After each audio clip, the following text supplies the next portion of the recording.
Thank you, Council Member Kathy Maness, for that kind introduction and the spirit behind it, and to Mayor Clarence Anthony, the NLC Board, and staff members, local leaders. It is truly an honor to join with you today.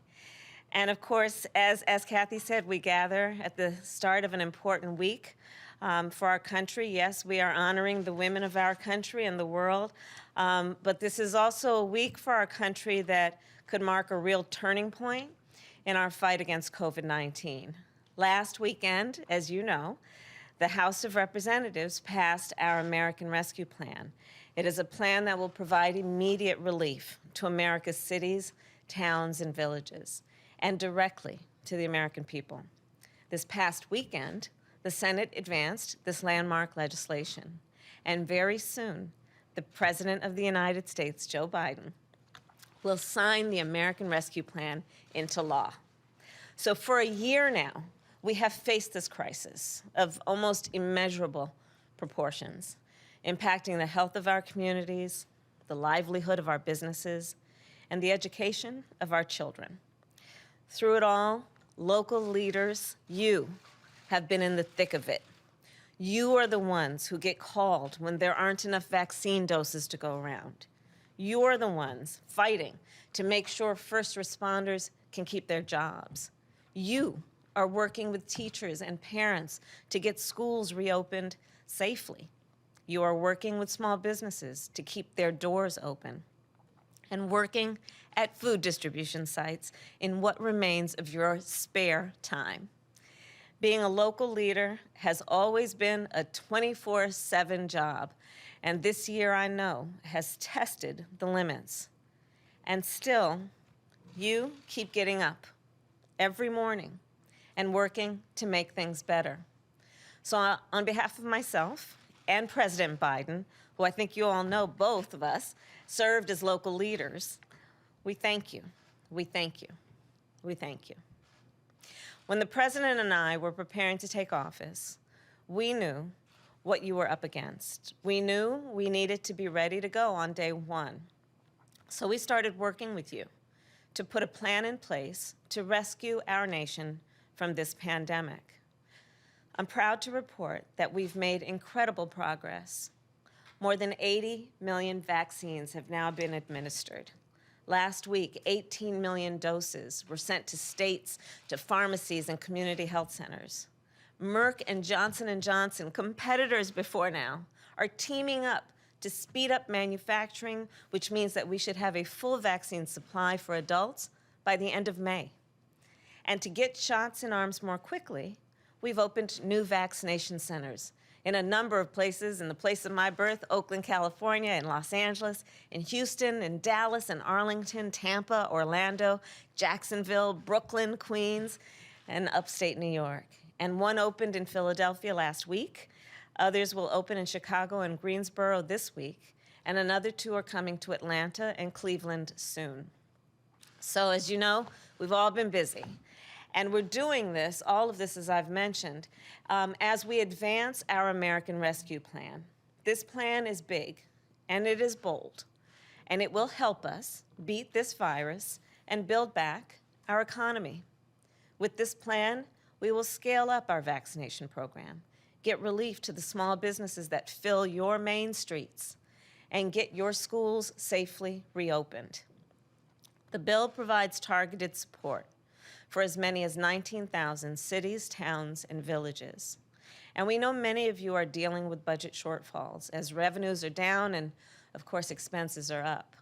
As a result, vital services have been cut, and I know you didn't want to, and we've lost more than 1.3 million state and local government jobs in just the past year.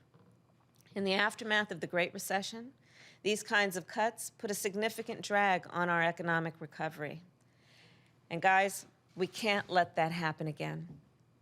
The American Rescue Plan will also get $1,400 checks in the pockets of people who need them most, and a $3,000 tax credit per child.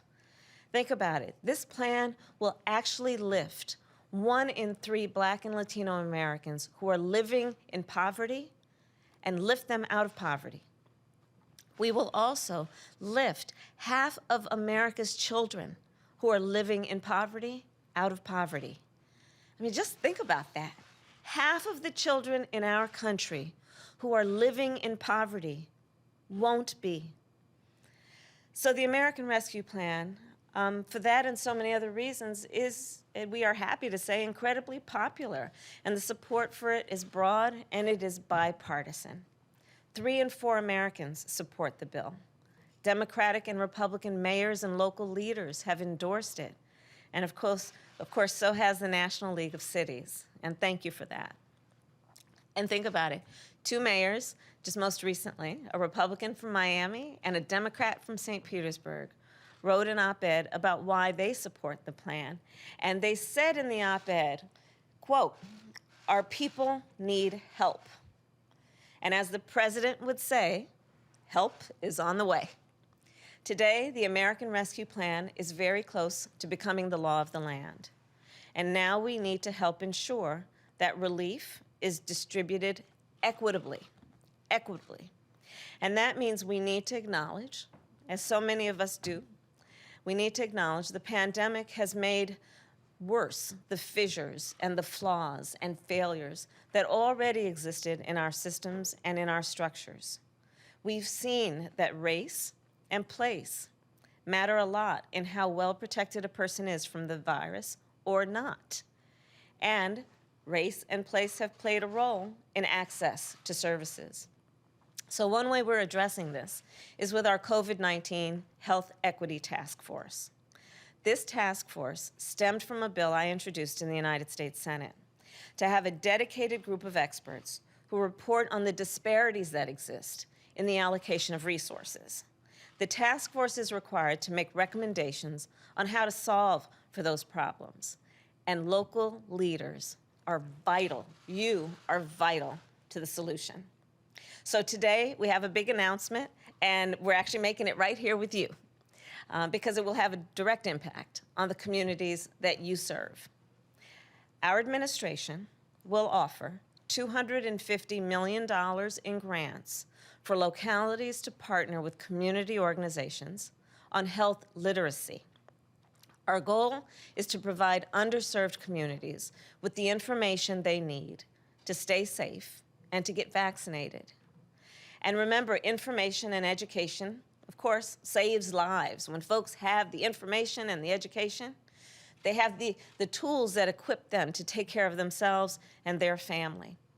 We expect to fund 30 projects in urban communities and 43 projects in rural communities for 2 years.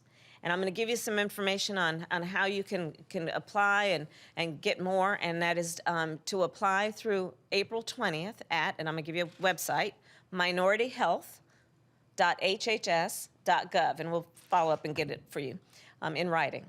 But I ask the friends here, please do work with us to put equity at the center of our collective response, to identify those individuals and communities who have been overlooked, and to connect them with the resources that are available, and to connect with them in a way that we renew and, in some cases, establish trust between community and those folks who are elected to serve those communities.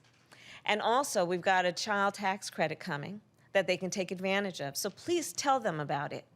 And tell them about the Paycheck Protection Program and the loans there for small businesses.